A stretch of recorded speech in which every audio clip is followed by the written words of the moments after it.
Hello and welcome to Reviews.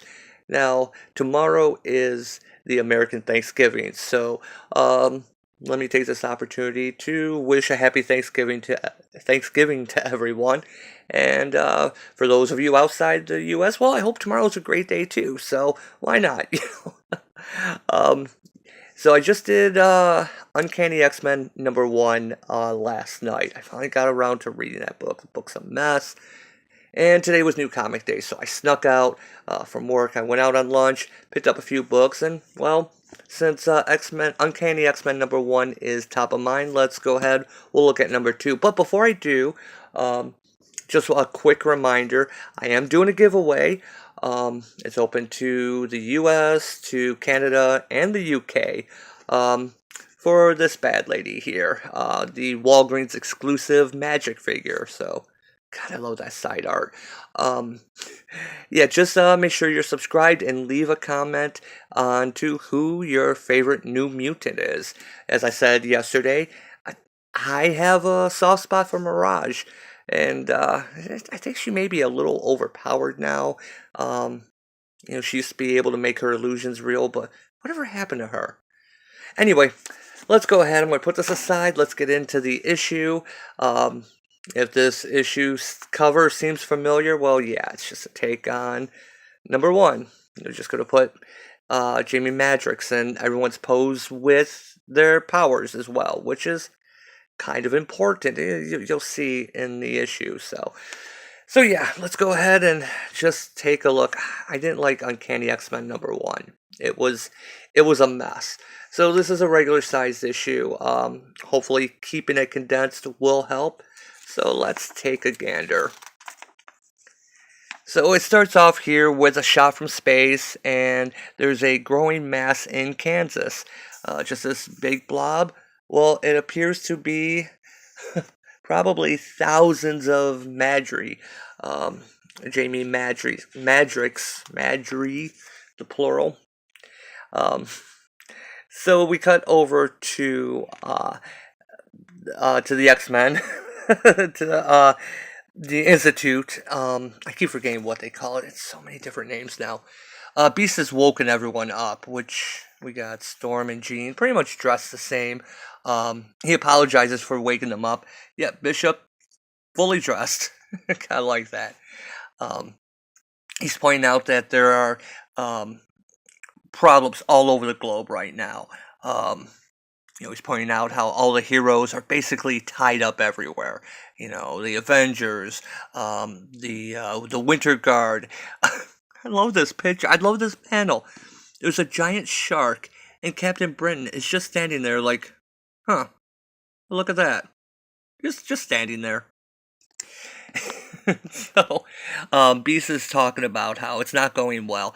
Creatures that have been extinct for years are now reappearing. So, Psylocke decides to pipe in. Oh, yeah. Before I do that, there's a situation, going on with T-Rexes attacking, and I have to admit, I am a sucker for a well-drawn dinosaur. And come on, focus, damn it! I just feel this full-page spread. There we go. That just needs to be enjoyed. It's just a cool looking panel.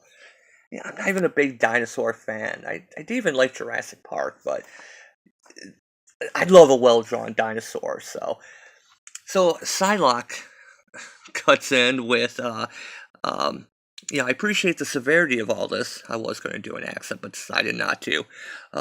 But what about Kitty's disappearance? Jamie Madrox attacking the senator like a loon, and then both of them vanishing. What about Warren just abandoning me in the middle of the fight?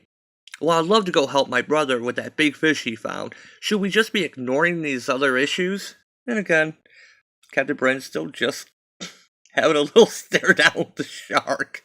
I don't know why I found that so far. It's probably my favorite part of the book.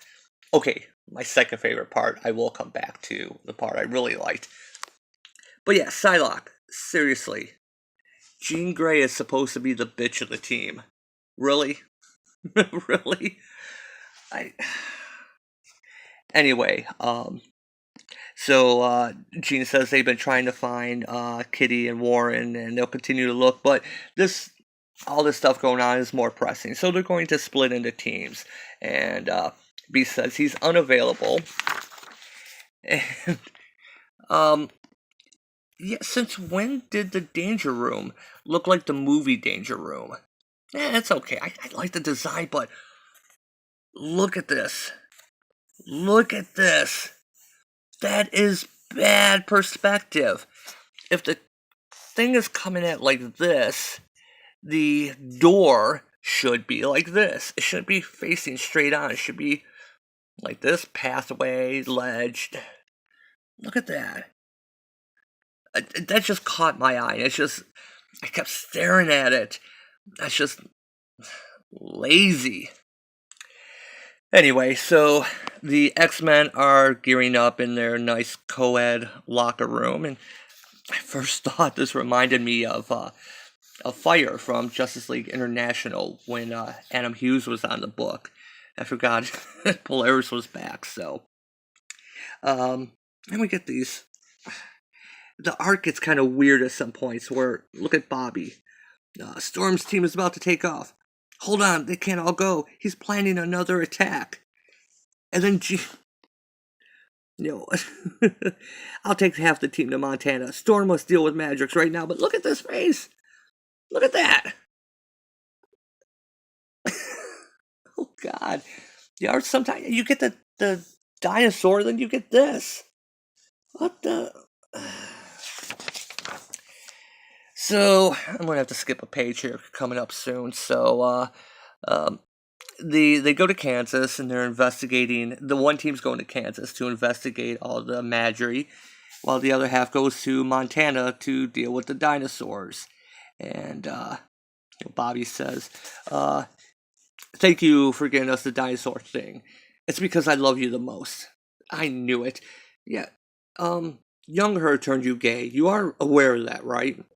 And yes, I am one of the people that's of the opinion that Bobby was not closeted. That Teen Jean turned him gay. At least turned younger Bobby gay. That's still a sore spot with me, so. Look at that face. I can't come back to it. So then we cut to the young students, the younger X-Men, which I don't know why some of these characters like Pixie, why is she being treated? Yeah, she did get hurt in the crash just before it happened, but she's not a novice X-Men. Why is she being treated like that? Anyway, they're upset that the other X-Men have just left to go deal with emergencies, leaving them behind. When Rockslide, drinking his stupid happy juice, points out, we just got our butts handed to us by Forearm.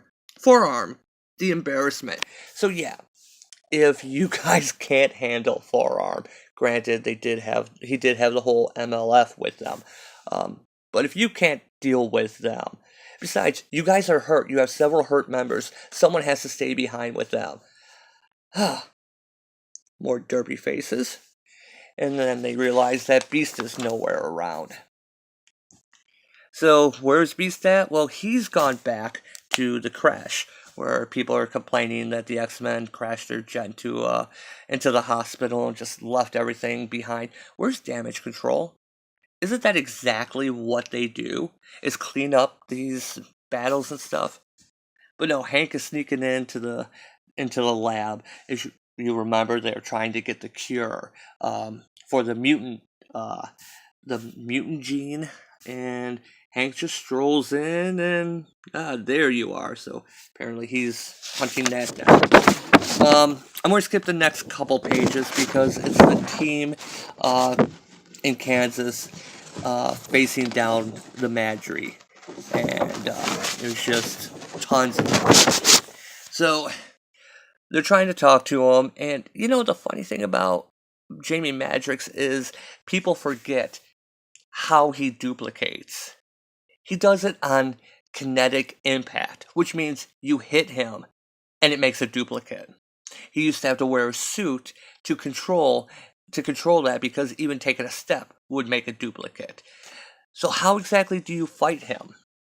Well, apparently you push him around, you shoot fireworks at him, but he's also displaying other powers, like Toad's tongue, and so yeah, he's displaying a lot of other mutants' powers. So there's something really weird going on with Jamie, and so they're trying to find Jamie Prime, the one that is the main Jamie. Which didn't he die in the when the Terrigen Mist Cloud? Didn't he die from that? I know he just had that limited series. I read an issue or two. I couldn't even finish that. I don't even know if the series is done. I stopped reading it because it was stupid. And I like Jamie Madrox. Ever since Peter David had him on X Factor in the very beginning, he's a fun character. So yeah, they keep saying that the Magik keeps saying that they're trying to fix their problem. They're too late. They don't want to fight. That the X-Men are making them do this. Butters is going to join me. She's been doing that a lot lately. Hey, Fuzzbutt, you're not in this one. So yeah, it says that they're so sorry. Well, we cut back to Montana. And again, Jean Grey is a horrible person. If we haven't learned that from X-Men Red, why they brought her back, especially since you already had Teen Jean, who was a little brat, and now we have the older. I wish she was still dead. She used to be cool. What happened to you, Jean? But yeah, so I'll telepathically link us if nobody minds. I'll take your silence as consent. You barely gave them a second to respond. Really? I understand time is of the essence, but really, Jean? Just like Teen Jean, you're playing really fast and loose with that mental mental invasion going on there. So yeah. Come to Dinosaurs. God, I don't know what it is, but I love dinosaurs in comics. And I don't even really like dinosaurs overall. So, the X-Men are going to corral dinosaurs.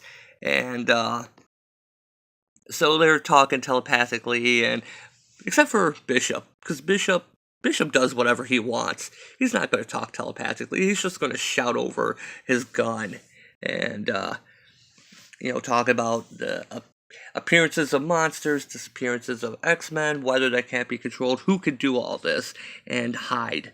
And Jean says, I don't know, Bishop, but everything I can imagine is terrifying. So, and then Bishop, you remember what I said last year? Okay, just walk across that. It's okay, Butters.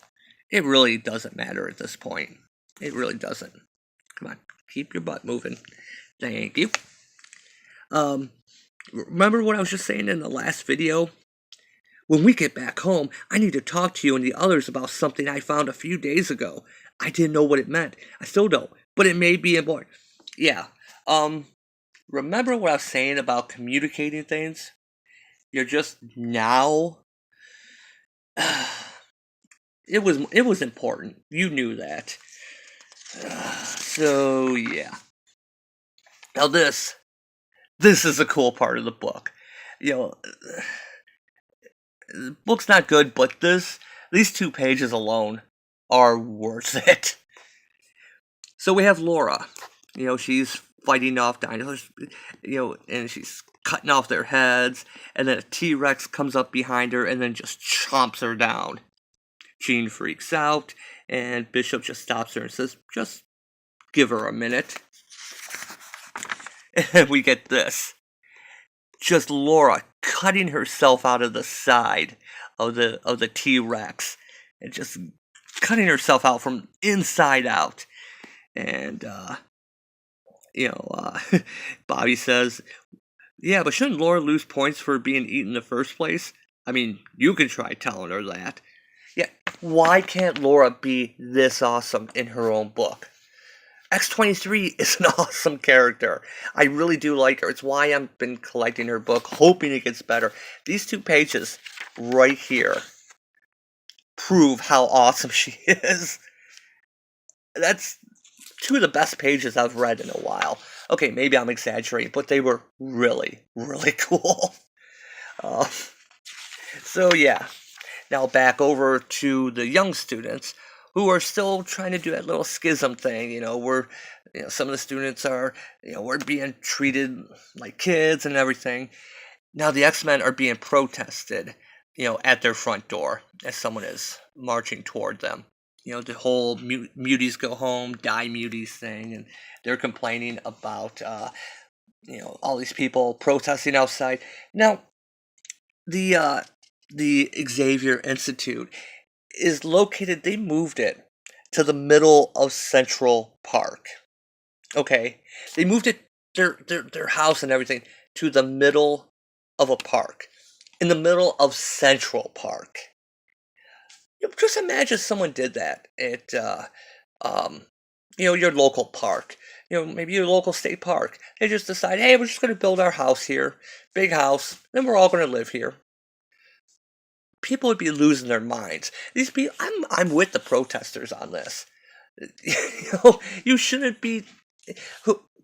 How did they pull the permits to do this? For one thing, how do they do the zoning on that? Are they paying property tax for just this bit or for the whole park? Seriously, I think the idea of them being in the middle of Central Park is stupid as hell. So yeah, I'm with the sides of the protesters.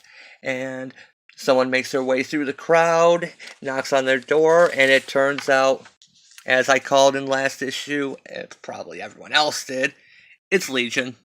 Yeah. Hi, my name is Legion. I'm Professor Xavier's son, and I'm here to save the day. Yeah, the only reason why I was thinking it was Legion, I know some theories were in the last issue with the um, guy in shadows that it would actually be Mr. Sinister. But since we had all the stuff going on with the Sugar Man from Age of Apocalypse, Dark Beast, um, yeah, I figured what else is connected? Apocalypse had been captured. What else is connected to the Age of Apocalypse? Legion. Legion is the one that pretty much kicked off that whole thing. And so I figured he had to be tied into this somehow. Um, Not so much of a mess. This book is a little bit better. They're not trying to be too cute. The whole students here, the young students, um, not thinking the adults take them seriously. Um, it's kind of stupid. That plot is kind of out of place right now with this. It's kind of taken away from it. Um, Obviously, there are more important things. For the most part, those students are inexperienced, with the exception of like Pixie and that. Um, so yeah, of course, you're going to take the JV team and put them off to the side while the varsity team is dealing with the big adventures, the big problems. Um, the Magix thing, the Madry. Yeah, we got that. We got all this time displacement stuff. It's still a mess. I see what they're going for. They're bringing the team back together. The Uncanny X-Men, they're giving them prominence again. They're going to do a big story with all this stuff going on, and going back to the status quo of everyone hates the X-Men and hates the mutants, and we're going to have a super big bad guy, and it's like they're trying to build up a big storyline, but it's still a mess. Um, right, Butters? It's still a mess. And yeah, I don't know what else to say. It's better than the last issue. They're not trying to do the Quentin Tarantino thing. Um, the art is goofy. Sometimes the art is awesome. It's like they spent all the time, you know, making these cool dinosaurs, and then faces like this. It's just not gelling. It's really not gelling. Um, but I guess it's nice that they are mentioning that other teams are. You know what? I don't even care, Butters. Do what you want. Just go ahead, clean yourself right on the book. um, yeah, they're building up to a big storyline, or they're in the middle of a big storyline. But you really are going to clean yourself right here. Okay, let's go with this. You wonder where all the cat hair comes from. Um, what was I saying? Yeah, they're building up all this story, and it's just not meshing. there are more X-Men out there. Why aren't they pulling in some of the other characters? I haven't been reading Astonishing X-Men, but yeah, we got Angel flying off. We have Kitty Pryde disappearing. All these disasters, super big, and it's a mess. It really is kind of a mess. So better than last issue. Thank God it wasn't $8. So yeah, yeah, I'm giving it 330. Um, really, you know what? I make it 3 o'clock. 3 o'clock for the lore versus the T Rex. That part was awesome. Um, you're awesome too, Boo Boo. So yeah, um, 3 o'clock. That's my rating. Eh, it's an improvement from last issue, but still not that good. So anyway, don't forget, subscribe, leave a comment. Who is your favorite New Mutant? For a chance to win Marvel's Magik. They got to put that Marvel on everything. I know it's a branding thing. It's dealing with trademarks. But yeah, we'll be giving this away on Saturday, so please be sure to leave a comment, subscribe, and I will see you tomorrow. I gotta keep this away from Butters. Let her destroy something that's not important. Alright, as always, thanks for watching, and I will see you next time.